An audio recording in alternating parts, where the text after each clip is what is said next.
Thank you all for standing by and welcome to our webinar entitled Advancing Stormwater Management at Great Lakes Marinas with Green Infrastructure. This webinar series called Freshwater Science highlights Ohio Sea Grant and partnering scientists every month. Every quarter is a different focus, from human health and fish farming to harmful algal blooms and human decision making, bringing applied research to the public on the issues that affect our Lake Erie communities. I am Jill Gentis-Banicki from Ohio Sea Grant and Stone Laboratory, and joining me today are Scott Hardy and Sarah Orlando from Ohio Sea Grant and Ryan Winston from Ohio State University. Dr. Scott Hardy is an extension educator with Ohio Sea Grant based in Cleveland. He conducts applied research and develops education and outreach programs on collaborative watershed management, coastal storm resiliency, community-based response to ecological change, and other issues facing Lake Erie and the broader Great Lakes region. Sarah Orlando is an extension educator with Ohio Sea Grant based at the Ohio Department of Natural Resources Office of Coastal Management in Sandusky.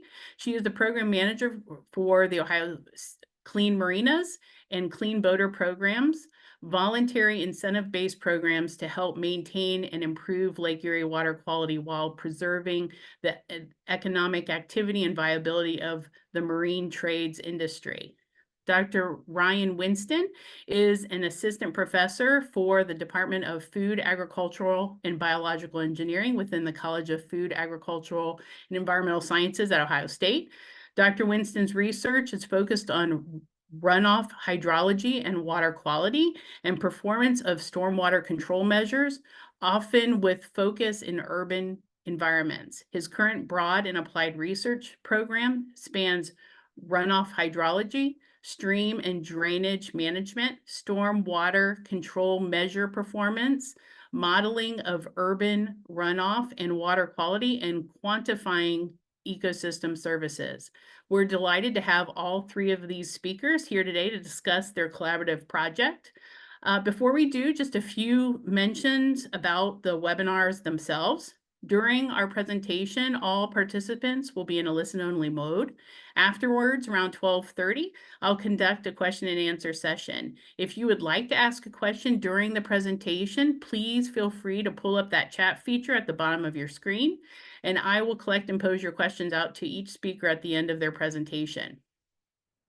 As a reminder, this webinar has auto captioning and is being recorded to be posted onto our website for later viewing. Also, we will post the webinar survey in the chat feature toward the end of the 45-ish minutes. Please take a few minutes after the webinar to fill out that survey. It always helps us continue to bring you great webinars. So without any further delay, I'd like to introduce Scott Hardy, Sarah Orlando, and Ryan Winston, who will be presenting Advancing Stormwater Management at Great Lakes Marinas with Green Infrastructure.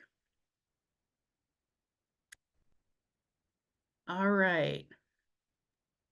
All right, let's get us all going here. Get this set up. Okay, thanks a lot for coming, everybody. I do appreciate it. Today we'll be talking about a collaborative project titled Advancing Stormwater Management at Great Lakes Marinas with Green Infrastructure. Real quick, start with a little outline. Myself and my colleagues Sarah Orlando and Ryan Winston will each take one section of the project. I'll be covering the intent, Sarah Orlando the implementation, and Ryan Winston the impact. To get started, my name is Scott Hardy. As Jill mentioned, I am an extension educator with Ohio Sea Grant. I live and work in Cleveland, Ohio, and most of my work focuses on the north coast of Lake Erie and the Cuyahoga River. When we started this project, we felt that studying stormwater management in the region was really important, and there's some reasons why. It's certainly a salient issue. We know that severe thunderstorms and flooding are the most destructive natural hazards in the region. We could see evidence through presidential declarations of disaster. We could look at the economic impact of some of these severe storms. We also know that rainfall is becoming much heavier in the region. You know, if we go back to the 1950s, we see that the heaviest 1% precipitation events, either these 100-year storms that cause flooding, erosion, you know, coastal erosion and riverine erosion, combined store overflows. These have increased over 30% in the region. That's a huge increase in a relatively short amount of time.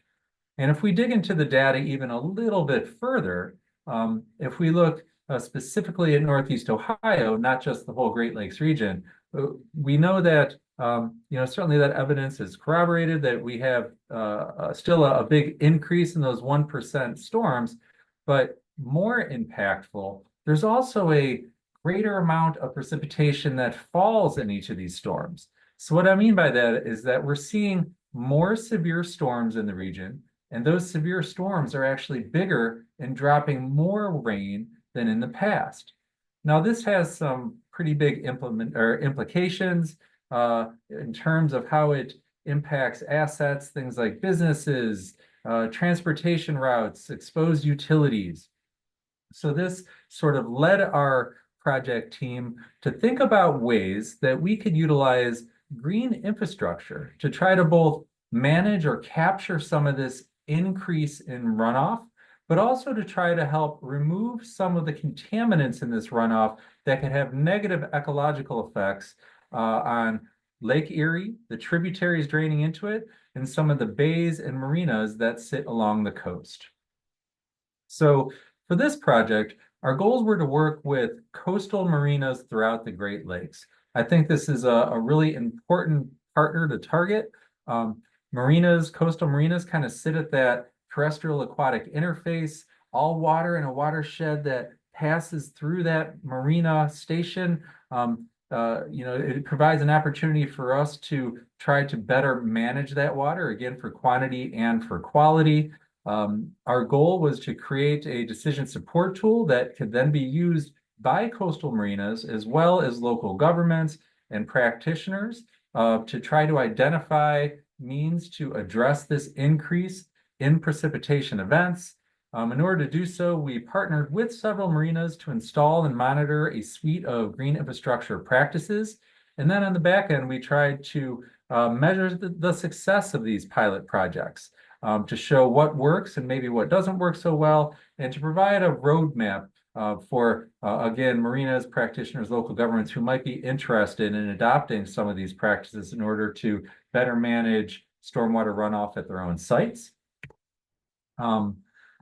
What we did is put together a Clean Marina Stormwater Toolkit. Now, this is an online toolkit based around a website. You can see the URL there at the bottom, or if you were to just Google Clean Marina Stormwater Toolkit, it should be the first link that pops up.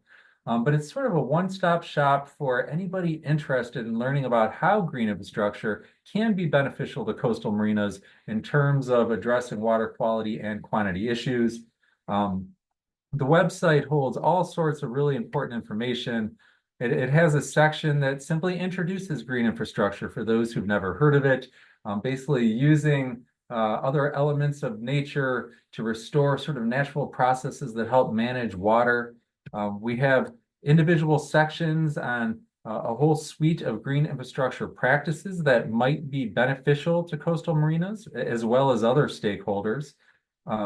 We also have what we call a interactive virtual Clean Marina tour. What this does is allows you to sort of enter a virtual marina that would have all possible green infrastructure practices. So you actually have a little avatar and you could walk through this marina and see what different green infrastructure practices might look like on a marina ground. So things like rain gardens and bioswales, oil spill prevention, dock boxes, all these things that could really benefit a marina and help manage or clean or reduce some of that stormwater that passes through the marina before reaching local water bodies. There's also a decision support tool in the toolbox. This not only lists all the different GI options available to coastal marinas, but provides cost estimates. We also provide some information on where funding sources can be identified, as well as local contractors in Ohio, Michigan, and Wisconsin that have experience working with green infrastructure, especially at marinas, as well as contact information for support staff in each state that might be helpful for those who want to learn more or maybe adopt some of these practices. There's also a map on the toolkit that actually shows various marinas throughout the Great Lakes that have already adopted green infrastructure practices. You could click on each of these. You could learn more about what some of this information looks like when put to practice in person. Again, we have all sorts of state and federal grant information available to people who are interested in learning about ways to fund these types of projects.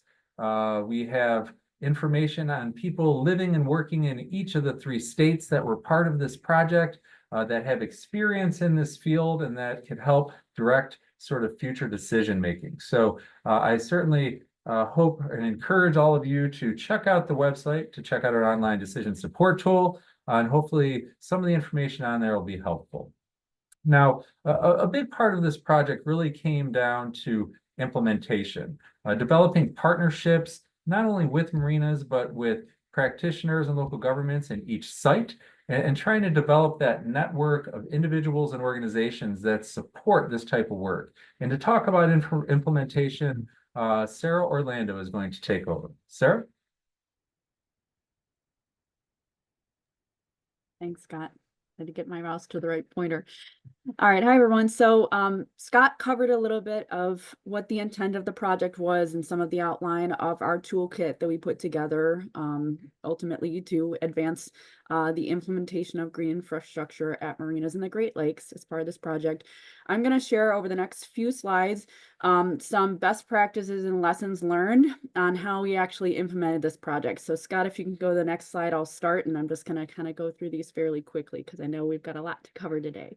So the first kind of lesson learned or best practice that I have to share is organization. This was a project that was funded by the Great Lakes Protection Fund with supplemental funding from Great Lakes Restoration Initiative. The project consisted of 3 sub-awards overseen by Michigan Sea Grant overall, with 4 on-the-ground demonstration projects in 3 states and over 15 total partners plus involved with the project. So that's a heavy lift. It's lots of people, right? Lots of different interests and expertise and opinions. And so some of the ways we rallied this all together to achieve the outcomes of this project are 2 things. We had an overall what was called a core team, which involved 1 person, 1 representative from each state as essentially a project manager at least. In some cases, we had 2 people from the state, but essentially we met as a group once a month to keep the project going, stay in touch with Michigan Sea Grant, the overall grantee, and keep budgets, timeline, processes moving forward. Each state then respectively had their own on-the-ground projects team, which was comprised of a number of the local partners that you see here. So there was kind of 2 of these, one of this larger organization, multi-state organization to keep the overall project running, and then on the ground individual project teams in each respectful state. There was a lot involved in that, and we are very appreciative to all the partners involved in this project. Next slide. The other foundational piece to this project was trust. So we used the Clean Marina program and we utilized it in this project as an example, but there are many other similar programs out there. A Clean Marina program is essentially a voluntary incentive-based certification program for marinas. It is solely education-based. It is non-regulatory. And so in the state of Ohio, where I am, for example, Ohio Sea Grant and the Ohio Department of Natural Resources, Office of Coastal Management, and the Division of Parks and Watercraft work together across Ohio to educate marinas using science-based information, unbiased information, to help educate these landowners on the environment, impacts that their business may have through potential pollution generated as an industrial marina or a marina that has a fuel dock, etc., and then offer technical assistance and on-the-ground guidance on best practices that these marinas can put into place to help improve water quality at their marina. And in exchange for all of this and this involvement in the program, the marinas get recognized for their stewardship through becoming certified and marketed as a clean marina.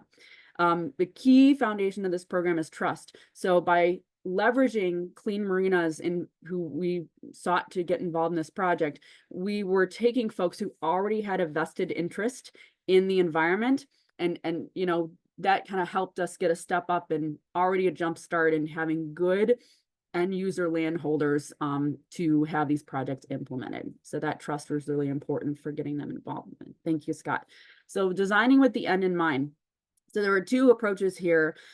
Overall, in the Great Lakes Protection Fund, they had us put together something called a theory of change. And so this was the overall core team with all the representatives from the different states saying, you know, what is the end goal, right? At the end of the day, we want to increase the adoption of green infrastructure at marinas in the Great Lakes. And so the team in the very beginning of this project designed backwards and saying, okay, well, how do we get there? So that was a crucial part of the project. The other piece was important not to be a silo, right? That's great if all these scientists and, you know, partners and nonprofits and organizations have their opinions and their expertise, but we also did a needs assessment with the end user. The marinas may not understand as much about what stormwater is, what green infrastructure is, and how it works, but it was very important that we asked them, you know, what do you think about green infrastructure? Do you care about it? What would green infrastructure look like to you? What are barriers to implementing green infrastructure at your marina? And how could, if we build this project out, how can we maybe find some ways to break down those barriers? So those are some of the approaches that we used, and involving the end user throughout the whole process. So we didn't just do the needs assessment, we did a regular check-in with all of our stakeholders on the ground to make sure that they stayed involved throughout the project. Don't be afraid to ask for help and resources. So a couple examples here. At the marina in Ohio, they were redoing their parking lot, and we were able to talk with them, and they offered to pay for essentially a speed bump, which was, as they characterized it with their boaters.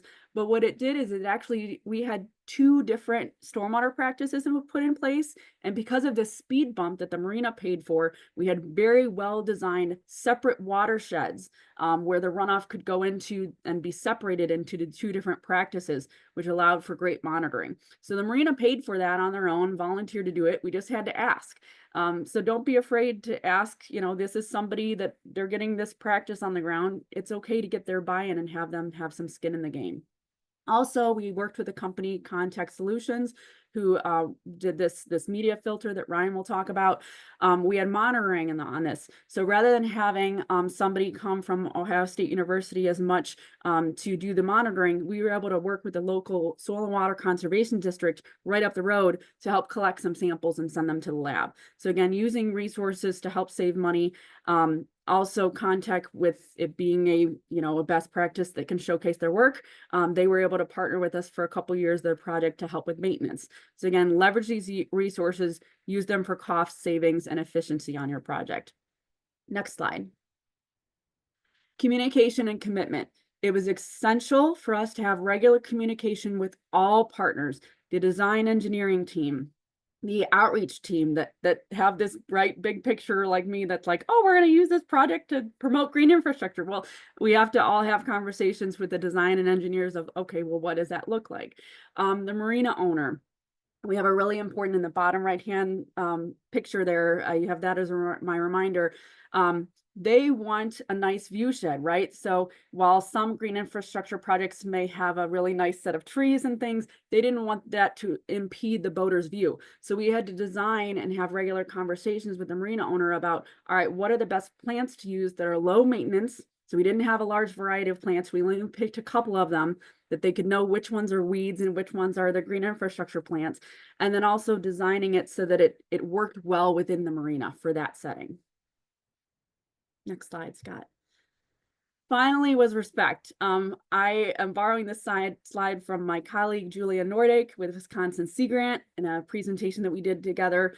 This is just a reminder that, right, everybody has a different perspective, a different way of approaching a project, and also different commitments and challenges that they may have going on. So we would have times a year where the marina is like, I'm too busy. I can't get back to you. So I would have to go on the ground to go visit with them, get their input because they just couldn't have the time to be on a Zoom webinar or a phone call. That's okay. You have to respect where each other is coming from, respect your perspectives, respect the process. I have that note in there because this happened during COVID. So what we thought was going to be a 3-year project turned into a 5-year project.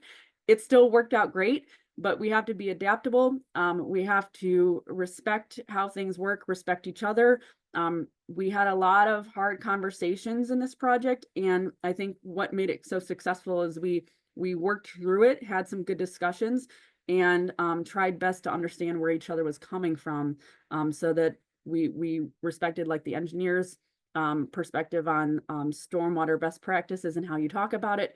But at the same time, I had to fight for to say, well, if you say bioretention, a marine owner is not going to know what that is. So we have to convey it in a different way for our stakeholders. So those are just some quick tips and tricks from the project that if you're looking to do something similar, these are just some of our lessons learned. So next we'll have Ryan Winston, who's going to share a little bit about the impact of the project and the outcomes. Thanks, Ryan.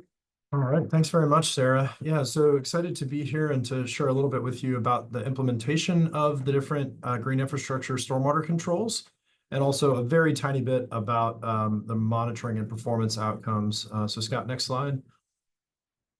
So just a quick, you can mouse through and show some of the animations here on the left. Just a quick note that some of the marinas we worked at were industrial in nature, and you can see a boat wash station here. Boat paint does have a lot of copper and zinc in it, particularly for its anti-fouling properties. And so there are definitely sources of heavy metals at these sites that we need to consider when we think about controlling stormwater. Next slide. The other thing that's interesting about marinas is that they're really the nexus of the land and the water, right? So they're the last sort of bastion or defense against stormwater. And so it's really, I think, a great place to implement stormwater controls as far as bang for the buck is concerned. Next slide. Okay, so just want to share with you the project sites that we worked on. I'd like to thank Michigan, Ohio, and Wisconsin Sea Grants for their partnership, and you'll see there's a lot of other partners that were involved as well. We worked on a constructed wetland and a retention pond in Superior, Wisconsin, bioretention at 2 different marinas in Michigan, and bioretention and high rate biofiltration, which is basically a super high flow rate bioretention system here in Ohio. Here's the Huron Marina. You can see we're right up against Lake Erie, and the project site where we're going to implement our stormwater controls is there in that little grassy area. The water is flowing from the marina on the left to the right-hand side of the picture there at the bottom right-hand side of the screen. Next slide, Scott. Okay, so this is pre-construction. We were going to build a bioretention cell and a high-rate biofilter. You can see the latter is a much smaller practice in terms of surface area, but they did treat the same watershed size. So because we have a higher flow rate through that right-hand practice, we're able to treat the same watershed with a smaller surface area for the filter. Okay, next slide. You can see it under construction here. So the contractors started to move heavy equipment in and excavate, got our erosion controls in. We're keeping the excavators and dump trucks off of the filter so that we can make sure we get as much infiltration into the underlying soil as possible. Next slide. Here we are post-construction. You can see there's a little forebay, a curb cut to get the water into the practice. We've got our mulch in. It has not yet been planted, but otherwise you can see the bioretention on the left and the high rate biofilter on the right. Next slide. And then at the end, this is just after planting. So you can see just small plants that went in here. We tried to keep it to a relatively simple planting scheme so that it was easy to understand what was a weed and what was not. You can also see some of our monitoring equipment going in. Those metal boxes and the flumes at the inlets are there to take samples at the inlet and outlet. And I'll show some data here in just a second. Next slide. And here we are about one growing season later. You can see there's a lot of nutrients in stormwater. The plants take off pretty easily. And we had a nice establishment by the end, again, of that first growing season. Next slide. Yep, and here's a year later. Again, you can see really, really nice plant establishment. We planted a tree in the high rate biofilter, and it was about 10 feet tall at the end of the third year after implementation. Next slide, Scott. Okay, a lot of data on this slide. What I want to say here is what we have on the y-axis is something called volume discharge ratio. AKA the top of the y-axis suggests that all inflow becomes outflow, meaning that there's no volume reduction or no runoff reduction. And 0 at the bottom would suggest that all runoff is abstracted by our system or held onto by our stormwater control. We have a high rate biofilter in blue and the bioretention cell in red. And there's various plots here, but the main take home is that we saw more runoff reduction by a long shot for the bioretention cell than we did for the high rate biofilter. And that's simply because the flow moves through slower and it's got more time to move to the groundwater table underneath the practice, more time for that infiltration component to occur to the groundwater table. So with regards to runoff reduction, the bioretention cell worked better. Next slide, Scott. Okay, I wanted to show a little bit of metals data. You can see various metals here. I'm going to focus in on copper in the very middle because that's usually somewhere between 20 and 40% of boat paint by weight is copper. In is on the left, out is on the right. I'm in red for bioretention and in teal for the high rate biofilter. What you can see is that the high rate biofilter did have a small reduction in median concentrations, but it was very minor. And the bioretention cell did a much better job of metals control. And that actually held for every metal that we looked at, also for all the nutrients and for total suspended solids. So across the board, the better water quality performance was the bioretention system. Again, we think that's because of higher retention times in the filter. Basically, the water is being held on to for longer in the bioretention cell, and therefore there's more of a chance for all of the pollutant removal processes to occur. Next slide, Scott. Okay, we're gonna head up north now, up to the Traverse City, Michigan region, to Edward C. Grace Memorial Harbor. This is a bioretention cell that was implemented at that harbor, as you can see here, right on Lake Michigan. Next slide. This is the watershed before construction. So it's just a commuter parking lot, basically boaters parking there for the day while they're out on the lake. Next slide. And what we did was we retrofitted in a bioretention system into the grassy area. We basically cut a hole in the curb, as you can see there, put a forebay in, an outlet structure, that round manhole in the background, a berm, and then the filter media with the mulch, as you can see there. Next slide. And this is it after roughly 1 year after construction. So you can see the plants are starting to take hold, but still a little bit sparse in terms of plant coverage. Next slide. Here it is again, the following year. Again, this one didn't take off quite as much as far as the plant growth goes, but getting better. Next slide.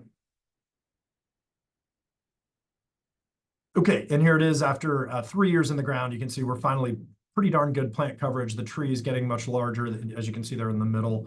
Again, the metal box there is our monitoring equipment to try to figure out how this system is functioning. Next slide, Scott. Okay, moving further north up to Charlevoix. This is a municipal boat ramp on Lake Charlevoix, which is hydrologically connected to Lake Michigan. We implemented a couple of bioretention cells in parking lot islands, draining the majority of this boat ramp parking lot, which was quite large, bigger than an acre in size. Next slide. Here's the parking lot islands before construction. You can see that the drainage was not the best. There's a lot of standing water after rainfall events. There's some alligator cracking there in the asphalt. So definitely some issues with drainage here. Next slide. You can also see this is their snow pile area for the wintertime. So they'll actually truck their snow into this asphalt area and pile it during the wintertime. And this was something we had to consider as we thought about implementing the bioretention facilities. So here we are after construction. This was a relatively easy retrofit. Basically cut a few curb cuts into these existing parking lot islands and depress them and put in some bioretention filter media and basically an outlet structure, which you can see there in the left-hand picture, on the left-hand side of the left-hand picture. We did have some interesting issues with light poles and other structural engineering related to that, but that's another story for another day. After about a year, you can see the plants here are also starting to take off. We did have some issues with weeds at this site, more than the other sites, I think, because of how much sunlight this particular location got. Next slide, Scott. Here it is after a couple of years of growth. So you can see the black-eyed Susans coming in and other natives really taking off at this location. Next slide. Okay, we'll end in Superior, Wisconsin. Here we implemented a constructed wetland to drain basically an industrial marina, both boat storage as well as areas where they're doing active boat maintenance. The wetland is in that kind of green L shape, if you will, there in a disused storage area. Next slide. So before implementation, it was kind of this boat storage area. There were catamarans and other canoes and things like that stored there. And the marina was willing to give up a bit of land. So you can see the stormwater treatment wetland being constructed on the right-hand picture in May of 2021. So there's a forebay in the bottom right-hand part of that picture. And then a bit of a meander bend there. A weir constructed out of riprap, and then a relatively straight section as we head out to Lake Superior. Next slide. Here it is after after a month, excuse me, after planting. So you can see they've got erosion control matting down, and they've just recently planted. We did put a series of wires over the wetland to keep geese out and prevent them from eating the juvenile plants. Next slide. And here it is after a couple of years of growth, really nice wetland plant establishment. We did pay a contractor to do invasive species mitigation in terms of both Phragmites and cattails to try to keep those out of the wetlands.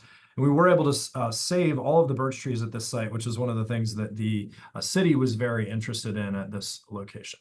Next slide. Here we go, just looking at it from above, a forebay to slow the water as it's coming in, and then two different cells. Where we monitored was in the forebay, as well as at the rock weir separating cells 1 and 2, and then at the outlet to Lake Superior. And I'm going to show you just a tiny bit of data on the next slide to show you how it worked. So this is for heavy metals, copper, lead, and zinc. We had upwards of almost 90% mass reduction in metals. So of the mass that came in, we were able to sequester about 80 to 90% of it, depending on the pollutant. The box plots on the right, which you can see is inlet on the left, the middle weir in the middle, and then the outlet on the right in blue. And what you can see is we get kind of diminishing returns from that second wetland cell. The first wetland cell and the forebay are providing the majority of the treatment, and then we get a little bit more polishing from that second cell. But again, that first one is providing the majority of the bang for the buck. We have boatloads, pun intended, more data on these projects. So if you're interested in learning more, please do reach out. The PhD student who worked on this project, Kathleen Fast, defended last week, and I'm sure she'd be happy to share more information if you're interested on the performance of all of these systems. Next slide, Scott. So I'll just wrap up with project partners. There were a lot of them. You can see the various marinas that we worked at, the various agencies that partnered on this project. It was really great to work with everybody, and it really was a group effort to get such an excellent project done in just 3 or 4 years. Next slide. Acknowledgements, lots of folks to thank, mainly folks who were willing to go out and collect samples for us after rainfall events. Those who helped to plan as well. We had, citizens like Roger McGilvray up in Charlevoix who went out for a year and collected samples for us out of the goodness of his heart. So just lots of folks that came together to really make this project happen. And with that, we'll wrap up, I guess, here a few minutes late and take any questions if we have time and if there are questions. All right. Well, thank Thanks. you. And we do have questions. So let me get through as many as we can here. I've got a couple of clarifying questions that are for you, Ryan. So if you don't mind, I'm going to start with you since you were the last presenter. One person had asked about how does the, and I'm sorry, I just lost it.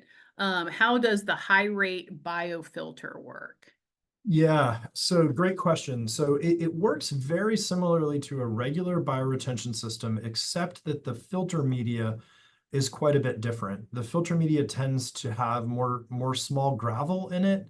And because of that, it's able to pass water through it about 20 times faster than a standard bioretention system. And because the water is able to move faster through the filter, we're able to shrink the surface area of that filter, which developers like because then that stormwater filter takes up less land area in their development. There are consequences to that related to maintenance, particularly. Those systems often need more maintenance because you have the same pollutants coming into a smaller filter area, so they tend to clog up a little bit faster than a standard bioretention system. And as I showed, they didn't quite work as well as a regular bioretention system on the whole either. All right. Another question that we had for you, Ryan, is that they were asking a little more clarification on the Huron site about the percentage decrease in metals thanks to that green infrastructure. Could you talk a little bit more about that? And I don't know if you want to get back onto that slide or not. I think I can speak to it just hopefully off the top of my head here. So in terms of percentage decrease in metals, it did depend on which metal we were looking at. Copper, as an example, if I remember correctly, for the bioretention cell was something like 90% sequestered in the bioretention system. And I think for the high rate biofilter, it was something on the order of 35 or 40% sequestered. So there's quite a bit of a difference there in pollutant removal. Yeah. All right, thank you. And then just because we have heavy metals as a discussion, we just got a question dealing with what happens to all heavy metals, et cetera, that are retained deeper down instead of leaving in the runoff? For example, years down the road, would a bioremediation site be excavated to remove those heavy metals and rebuild the site? Sure. It's a great question and one that I think there's still research to be done in that area. But what the physics of it are that most metals are going to get removed in the top 5 inches of the filter, usually most of them in the top 2 inches, right at the surface of the filter. And so what that means is that if you do need to do maintenance in the long run, it's fairly easy because you can just sort of scrape off that surface layer, replace it, and then you have a sort of like new filter, if you will, at least as it relates to metals. Long story short, we've done some recent sampling on older bioretention systems, those that are at least 10 years of age, and found that we were essentially still getting extremely good metals removal after 10 to 20 years of filter function in the real world, in the field. So I think you're looking at many decades before any sort of maintenance like that would need to be done, at least as it relates to metals. Okay, thank you. Question for you, Scott or Sarah. Could the toolbox be implemented to other businesses outside of the marine? Could it be tweaked where other businesses could use this? I mean, I could start. I mean, I'd argue that it wouldn't even necessarily need to be tweaked, that we tried to design this tool so it would be useful to a broad audience.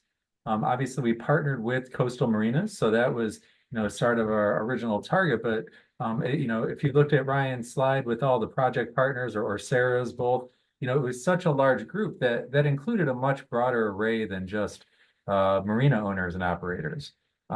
So again, whether it's local governments or soil and water conservation districts, practitioners, I know in Northeast Ohio, our sewer district does a great job of supporting green infrastructure within its communities to try to help offset the impact of stormwater. So I think green infrastructure in general could be a really effective tool in terms of managing stormwater runoff. And I think the data and examples and financing information that are within the toolkit, as well as the decision support tool itself, would be applicable and useful for really a broad audience, really beyond marinas. Although it is somewhat tailored to that group, I think I would hope that the information in this study would be helpful to a much broader audience as is. All right. I'm gonna. Sarah, if do you have have a any second, more to I'm- add? I'm just gonna add, if I'm able to share my screen here and show you a direct, it was actually the marina owner that came up with this idea. So I know I'm sharing my whole slideshow here, but basically we designed interpretive signage for this site. And when we did that, it was, we designed it like, oh, let's talk about the practice. And the marina owner said, no, I have potential, because these are marinas. I have potential decision makers, community members, homeowners that come to this marina. Instead of talking about what you did here, talk about how the boaters can see this, use this as an example of what they can model at home. And so that was the intent of what the final sign that we developed for these sites is not, oh, what is, it still talks about the project, but more importantly, it talks about, all right, how can you learn about green infrastructure from visiting this project or being out at the lake and having a nice relaxing day, right? And think about, oh, wow, well, if mom and pop marina can do this in Ohio, and bioretention, a very commercial rain garden, it's very doable, maybe I can do it at home. And so it gives a QR code and how homeowners or any community member could do a similar thing on their own. That's really interesting, Sarah. Thank you. And thanks, Scott. Another question that we had gotten was specifically, what would you all say is the most effective green infrastructure, considering variables like cost, lifespan, maintenance? And I'll start with you, Scott.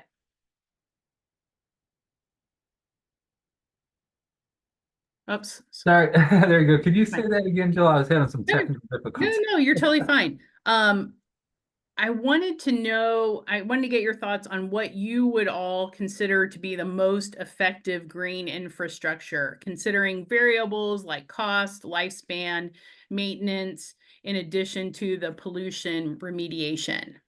Right. That's that's kind of a tough question to answer. I see Ryan smirking. I'm curious to hear his opinion.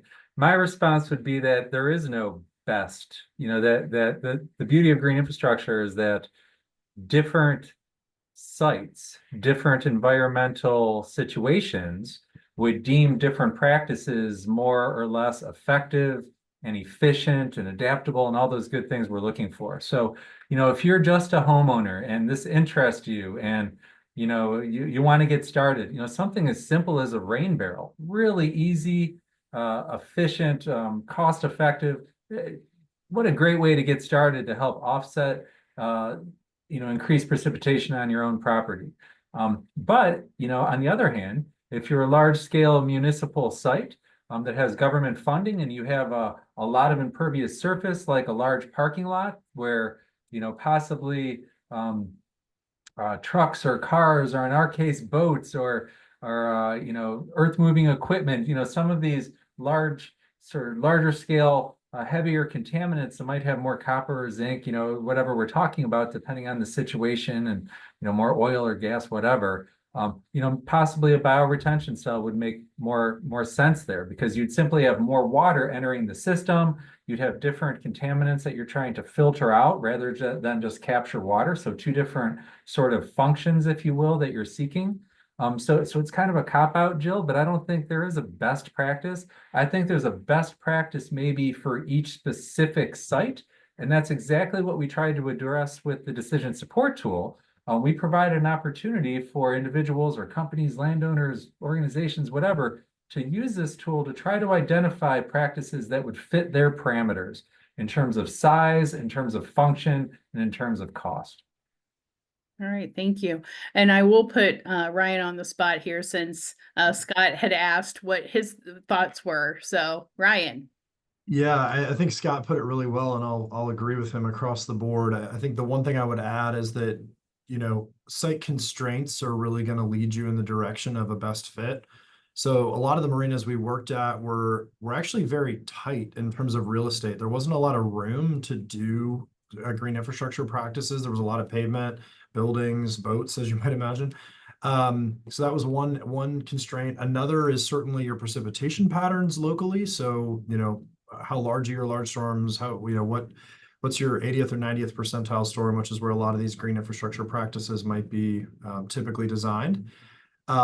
Soils. So what are your on-site soils? Are they sandy? Are they clayey? Is it somewhere in between, right? How much infiltration might you or might not you get? And then the last thing I would mention is because we're adjacent, presumably to a lake or a river, we oftentimes will have high water table situations at these sites, right? So, a 5 foot deep filter, like a typical bioretention system might be, in a lot of cases, is just not going to be feasible. So for instance, in Superior, Wisconsin, our water table was something like 18 inches down, and we were really limited to like a constructed wetland or bust sort of thing. So as Scott said, it is very site specific, and I guess that's why engineering is a practice and not a science per se. All right, thank you. Two more questions, if all of you are okay with staying on for just another minute.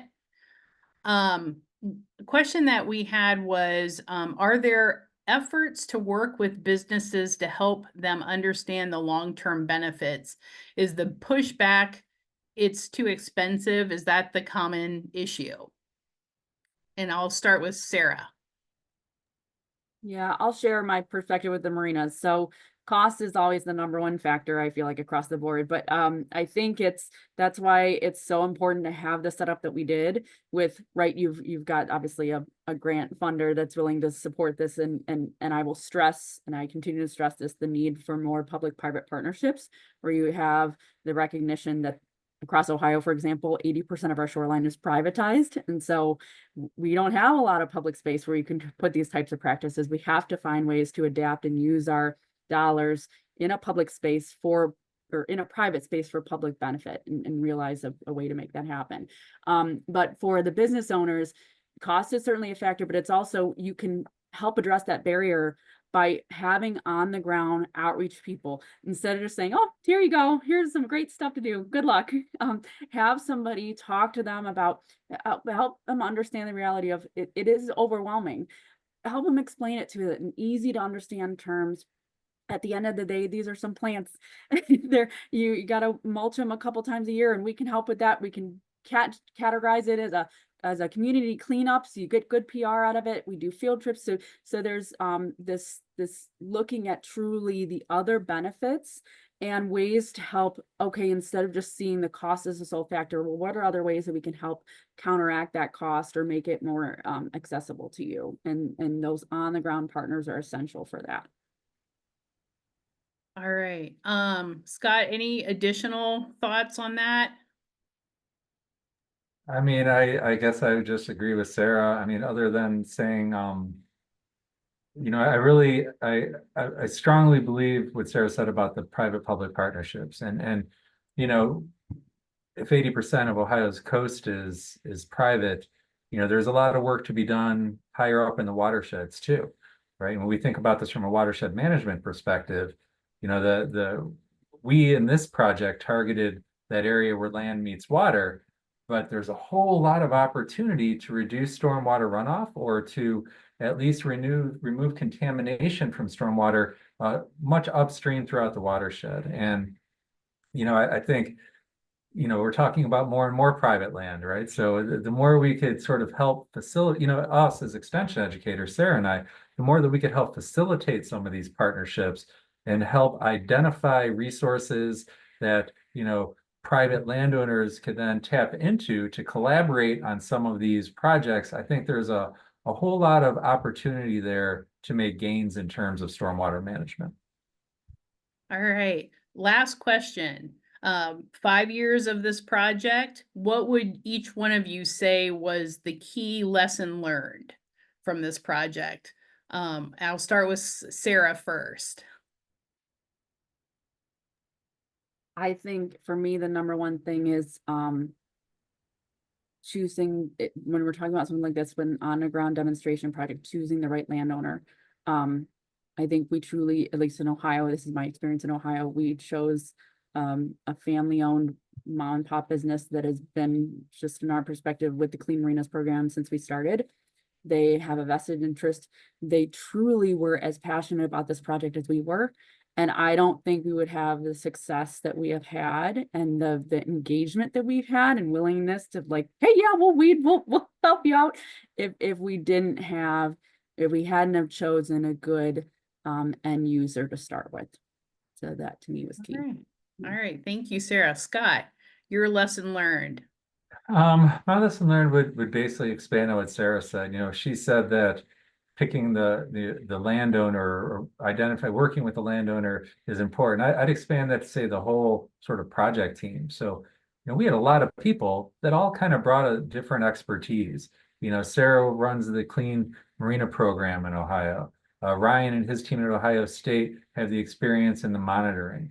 Obviously, we had the marina owners and operators, but we also had people from Old Woman Creek that helped out. We had people from the Soil and Water Conservation District that really understood sort of the local dynamics and hydrology of the region.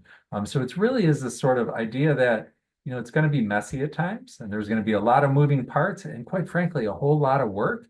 But in the end, if you could identify partners that each could bring a piece of that puzzle together, then at the end, you could have this really sort of cohesive project that hopefully yields sustainable outcomes. And I think in our case, we were really able to do that. All right. Thanks, Scott. Ryan, your lesson learned. Yeah, Scott stole mine. I was going to say partnerships. So I'll go in a different direction. I guess I'll go in the technical direction. I think we learned a lot on sort of how these stormwater controls function, particularly in these nearshore coastal landscapes. We learned a lot about bioretention filters that have relatively shallow filter depths, like only a foot or a foot and a half of soil.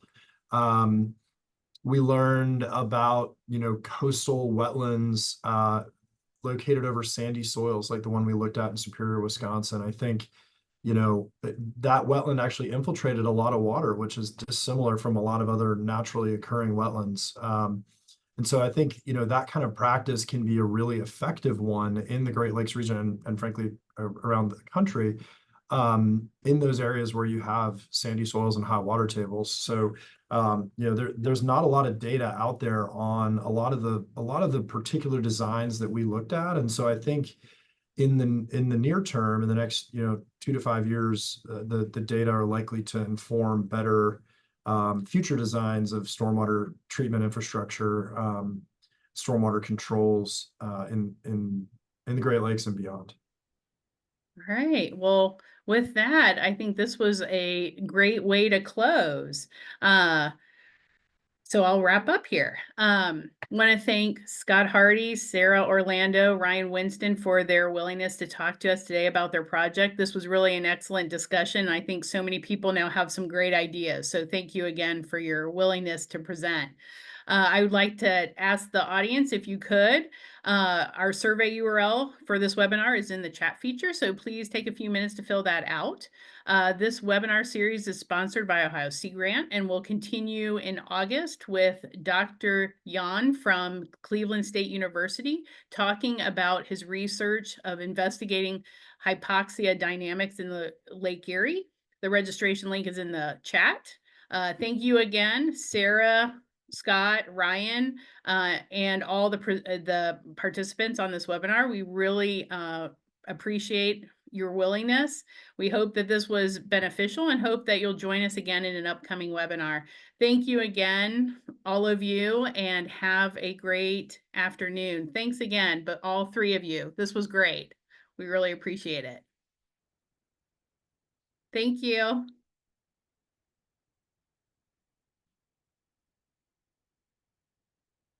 Thank you, Scott and Sarah. We really appreciate all your help. This was really, really good. Absolutely. Thanks, Jill. Thank Yeah, I thought it you. went well too. Thanks, Jill, for your help. Absolutely. Have a good afternoon, everybody. Bye. Take care. Thank you.